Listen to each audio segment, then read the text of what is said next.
नमस्कार, मैं लीला एस्ट्रो आपका अपने चैनल ज्योतिष विस्तार में स्वागत करती हूँ। जीवन में आपने बहुत से ऐसे लोग देखे होंगे जो ये हमेशा कहते हैं कि भाई हम तो किसी का बुरा करते नहीं, हम तो सबकी तरक्की से खुश होते हैं, किसी के लिए कभी गलत सोचते भी नहीं, लेकिन फिर भी हमारे जीवन में क्यों इतने धक्के हैं, हम हमेशा परेशान रहते हैं, हमारे कोई काम बनते नहीं हैं।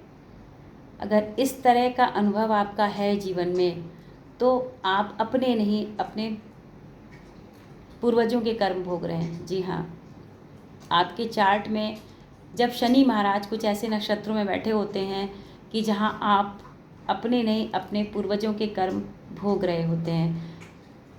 इसकी चर्चा फिर हम करेंगे, फिर कभी करेंगे शनि के वो नक्षत्र कौन से हैं क्या, क्योंकि वो थोड़ा सा बड़ा टॉपिक है। अभी अगर हम इसमें लेंगे तो वीडियो बड़ा हो जाएगा और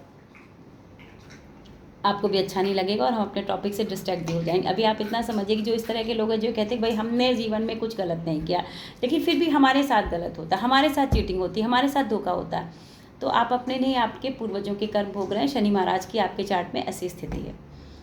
और पितृदोष होता है। पितृदोष तो आप सभी जानते हैं, राहु शनि, शनि चंद्र, राहु मून, ये सारी चीज़ें पितृदोष में होती हैं। और पितृदोष होता है कि जीवन में हमेशा अप्स डाउन, कहने का मतलब कि आपके जीवन में धक्के धक्के ही धक्के। आप थोड़ा सा अगर अप हो भी गए तो उससे दुगना आप नीचे आ गए, टांग पड़ गए, जैसे किसी ने खींच लिया आपको। इस तरह की स्थितियां आपके जीवन में लगातार चलती रहती हैं जब पितृदोष होता है और शनि महाराज कुछ ऐसे नक्षत्रों में बैठे होते हैं जहां आप अपने नहीं, अपने पूर्वजों के कर्म भोग रहे होते हैं। इसके लिए पूर्णमासी और अमावस साल में महीने में दो ऐसी तिथियां आती हैं जहां आप अपनी इन तकलीफ़ों से छुटकारा पा सकते हैं अपने पितरों को खुश करके। आपको करना क्या है, सबसे पहले तो आप पिंडदान जरूर कीजिए। पंडित जी को बुला के करना चाहते नहीं तो आप खुद कीजिए, मैंने विधि डाल दी है, आप उससे जो है पिंड उसको देख के पिंडदान घर में कर लीजिए। और आपको क्या करना है, हवन जरूर कीजिए, क्योंकि ब्रह्मांड में जो पितर जो है वो हमारे सूक्ष्म शरीर के रूप में है। तो आप यज्ञ जरूर कीजिए उनके लिए, हवन छोटा सा कीजिए, कुछ भी नहीं करना है। हवन सामग्री, उसमें आप काले तिल डाल दीजिए, थोड़ा चावल डालिए, थोड़ा सा मीठा डालिए और थोड़ी मेवा डालिए और अग्नि जला के पहले गणेश जी को, और 11, 21, 51, 108 जितनी आपकी श्रद्धा है, 11 तो जरूर डालिए। क्या है, ओम पितृ देवताय नमः, ओम पितृ देवताय नमः, ओम पितृ देवताय नमः, ओम पितृ देवताय नमः करके आप 11 आहुतियाँ डाल दीजिए। ये जो अग्नि के रूप में जो उन्हें संविधा है जब मिलेगी तो इससे जो है उनकी तृप्ति बहुत अच्छी होती है। और सीधा जरूर निकालिए आप, सीधा देखिए, हमारी दादी नानियाँ, हमारे सनातन में ये नियम था कि पूर्णमासी अमावस जो है सीधा मंदिर में पहुंचाया जाता था।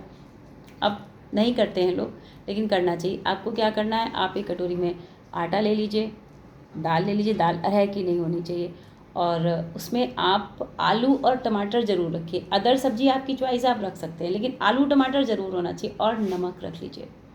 इतना सामान रख के आप मंदिर में दे आइए। वैसे तो पंडित जी ले लेते हैं, ऐतराज़ नहीं करते, लेकिन अगर आपके क्षेत्र में पंडित जी नहीं ले रहे हैं तो आप मंदिर में रखाइए। दोनों में करके, थाली में अगर आपकी सामर्थ्य है थाली में करके रख दीजिए, दोनों में करके रखाइए। लेकिन ये पूर्णमासी अमावस का जो सीधा है, ये मंदिर की चौखट तक पहुंचना जरूर चाहिए। या आप किसी जगह, क्योंकि आजकल एक बहुत चलन में है, ज़रूरतमंद को दे दो। ज़रूरतमंद को आपको जो देना है, भिखारी को आपको जो देना है, आप शौक़ से दीजिए। लेकिन जो ये हमारे पितरों के लिए जो चीज़ें होती हैं, ऐसे भिखारियों के या ज़रूरतमंदों को नहीं दी जाती, ये मंदिर के चौखट पे ही जाती है। आप मंदिर के चौखट पे जाइए, पंडित जी ले लें, बहुत अच्छा, नहीं ले लें आप रखाइए, कोई ना कोई लेके चला जाएगा। तो आपको क्या करना है, पिंडदान करना है, नंबर 1। नंबर 2 आपको क्या करना है, हवन करना है, और नंबर 3 आपको क्या करना है, सीधा करना। अगर आप ये तीनों काम कर लेते हैं तो आप इस दोष से 1 साल के अंदर छुटकारा आपको मिल जाएगा। आपको जीवन भर करना है, ऐसा नहीं कुछ दिन कर लिया और छोड़ दिया, जीवन भर ये काम कीजिए। जो दोष होंगे वो खत्म हो जाएंगे, आगे का जो मार्ग है वो प्रशस्त होगा और आपके जीवन में खुशियाँ आएंगी।